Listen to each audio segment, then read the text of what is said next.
What's going on, YouTube? Sean here, and welcome to another edition of After the Movie. I just got done watching Twisters, and I'm here to give my thoughts on it. So, I saw Twisters, and as somebody who's a really big fan of the first movie, I love Twister. You have no idea how much I enjoy Twister.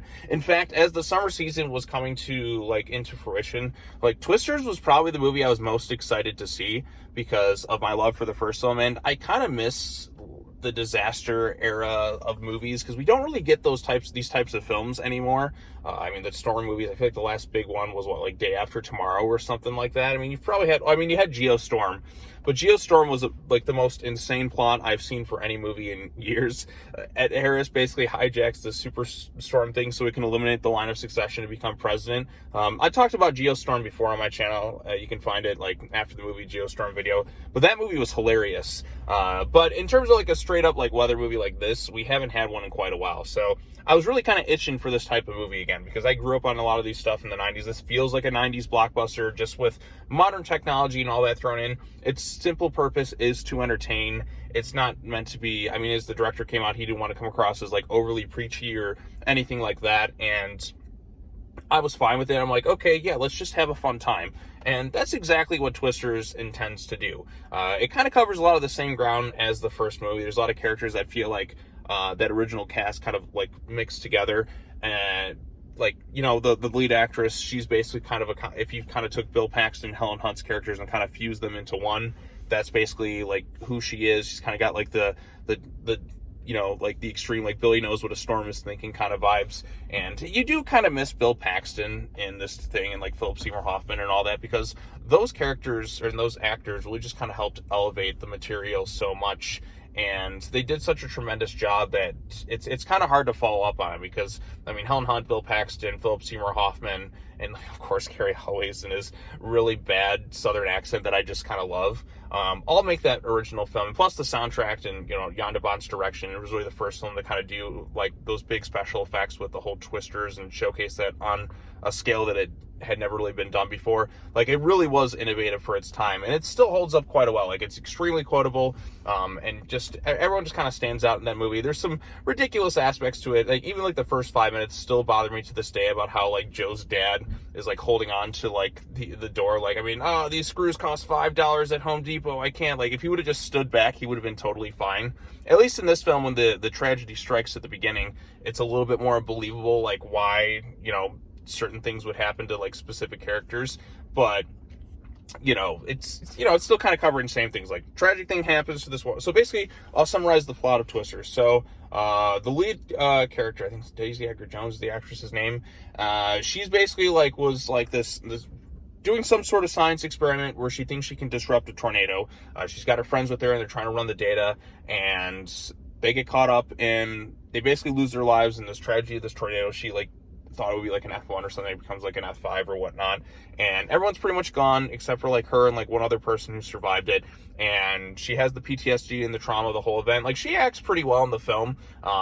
She's basically, like I said, a combination of Bill Paxton and Helen Hunt's characters from the first film. In fact, I think Helen Hunt was supposed to play her mom originally, but for whatever reason, she said no to doing the movie, which, Helen, you're not really doing much else these days, at least that I've seen. You probably should have just, taken the easy paycheck and shown up as the mom of the film. I think that would have been kind of a cool callback.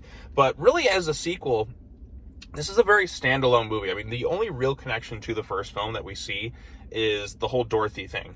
Other than that, it pretty much just stands on its own. There's some callbacks for sure, and you can tell that the people who made this really wanted to, make something fun and entertaining. And there's a lot of, in terms of, there's some callbacks to the first film, but it's not one of those films that's remember that, remember that, remember that. There's a lot of things that I kind of know. It's oh, he's just kind of like that character a bit, but it's not oh, here's this reference, here's this. It's not overly referential in the sense that characters from the first movie show up or they mention their names or whatnot. It really just kind of stands on its own thing. But in terms of the plot and structure, a lot of it is very similar to the first film, and I think it probably would have been a little bit better if it was a little bit more streamlined. You could kind of cut out some of the excess fat. There's a lot of characters in this film, and really the two leads, Glenn Powell and Daisy Edgar Jones, are the strength of this film. You also have her friend in there who the movie sometimes doesn't really know what to do too much, and like he's kind of on their side. He's on their side, but then he's also like working for some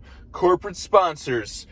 He's in it for the money, not the science. Kind of like that vibes. I mean, you have David Cornsweet who's in there too as basically the Jonas character, but he does nothing to really stand out. He has one line about like screw the people, and I'm like, boy, this guy's playing Superman, so I kind of laughed at that. But I mean, he doesn't have the Carrie Elways vibes where Jonas stood out. I mean, they all come in. It's so cheesy, but like Jonas and them, they come in their little like black cars or whatnot, and he has like some of the. You felt the rivalry between him and Bill Paxton's character quite a bit, and just the stupid like. By the way, I really enjoy your weather reports. You son of a bitch. And I mean, I could quote Twister all day. I love the hell out of that movie, and the soundtrack was great there too. That's one thing about this movie. I feel like it's all just country songs, and I would have liked a little bit of Van Halen, Humans Being. I mean, that song was so great and just awesome. But you also had Clapton and all sorts of other things. But, I mean, I guess that's the vibe that they were going for in this movie. But, yeah, so they got going on. The plot is kind of similar, like I said, to the first film. They're basically, like, instead of Dorothy this time, they want to plant these 3 little, like, radar devices to kind of, like, 3D scan a tornado to get, like, the best measurements to help increase survival time and whatnot, because a lot of things have changed since the first movie. Like, the technology is basically upgraded. You also have 2 groups of storm chasers. You have the one girl who's coming back because she's really wise and smart when it comes to the ways of understanding storms and all that. And then you have Glenn Powell and his group. And Glenn Powell is the best part of this movie, without question. He's amazing in it. He plays a character known as Tyler Owens, who's a tornado wrangler. Like, his group of redneck friends come in there. They're launching fireworks in the tornado. Like, I was laughing quite a bit throughout this entire movie. I mean, he is very entertaining, and you know, he's got the big movie star vibes to him. Like, he really owns every scene that he's in. He's not as douchey as he was in Top Gun Maverick. Like, he's a lot more likable, but like, he's fun. I mean, I'd want to hang out with this guy.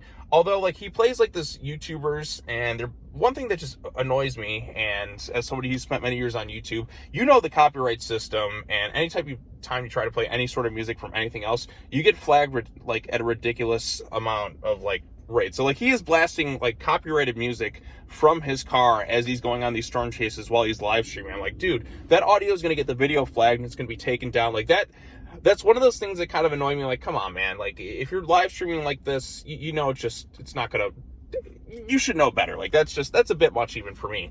So eventually, like I said, you get all sorts of different tornado sequences throughout. The 2 of them kind of grow a little bit closer, but not, I feel like there was probably something like romantic planned, but they kind of withheld it with the movie. But it feels like the original like ending to Tremors, where Kevin Bacon doesn't really like get the girl in that aspect, but I think test audiences changed it because they really wanted to see them together. But this one, for whatever reason, they kind of withheld that from the movie. But it really still did work on its own as this fun, entertaining film. A nice throwback blockbuster movie that just seeks to entertain. You get plenty of great, special effects driven sequences with the tornadoes.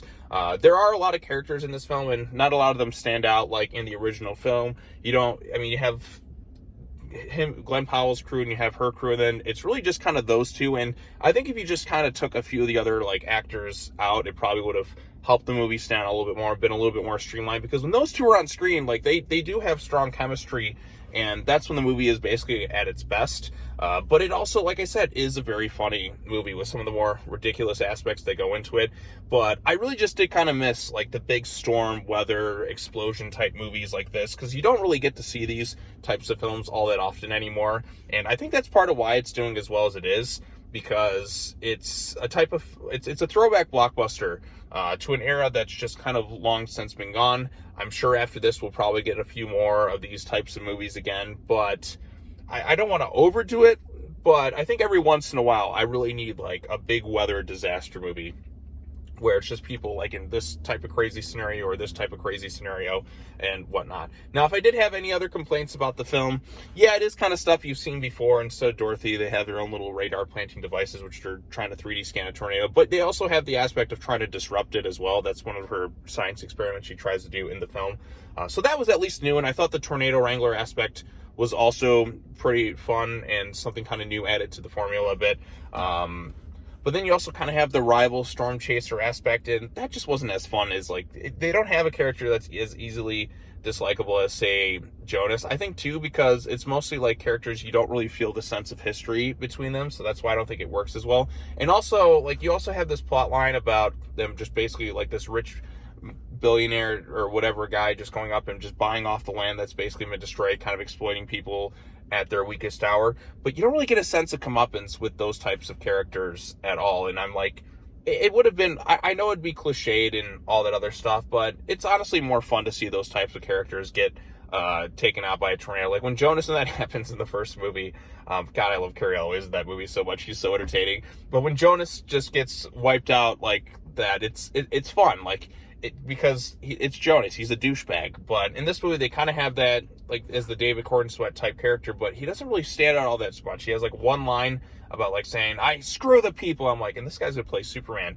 So I'm sure that line will be taken out of context and put into memes at some point. But you could have done more with the characters in that aspect, or just kind of cut some of these people out altogether. Focus on the two leads who basically are the standouts in there, and just kind of play off that. So, like I said, those two are pretty good. I think they're the strength of the movie. Everyone else is just, kind of there to be the side characters, have a few funny bits from time to time, but they don't do as much to kind of stand out.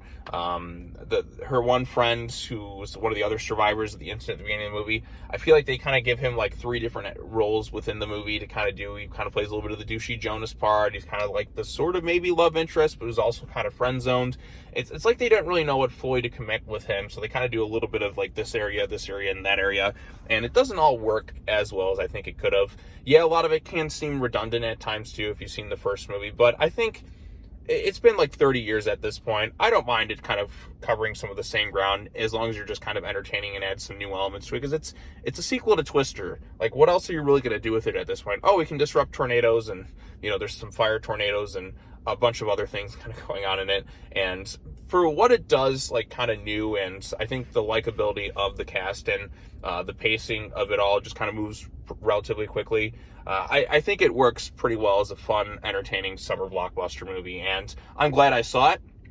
This coming from somebody who loves the first film. Still really like the first movie more than this one, but as a standalone sequel that doesn't rely too much on like references. I mean, there's callbacks, but it's not directly like, here's this character here mentioned like 100 million times in it just to say, remember the first movie. No, it mostly kind of sticks to a lot of the same formula beats, but it still is mostly kind of its own thing. So I enjoyed it. I thought it was a lot of fun. It sucks Bill Paxton and Philip Seymour Hoffman aren't around to really like be in this movie as well, because they left such an impact on that first film. You do kind of miss them. I do wish Helen Hunt would have showed up in this thing though as a sequel. I think I'm convinced she was originally set to play the lead actress's mom, but then she said no for whatever reason and ultimately didn't work. But I think it probably would have made the movie better just to kind of have her in there. Just that little connection to the first film.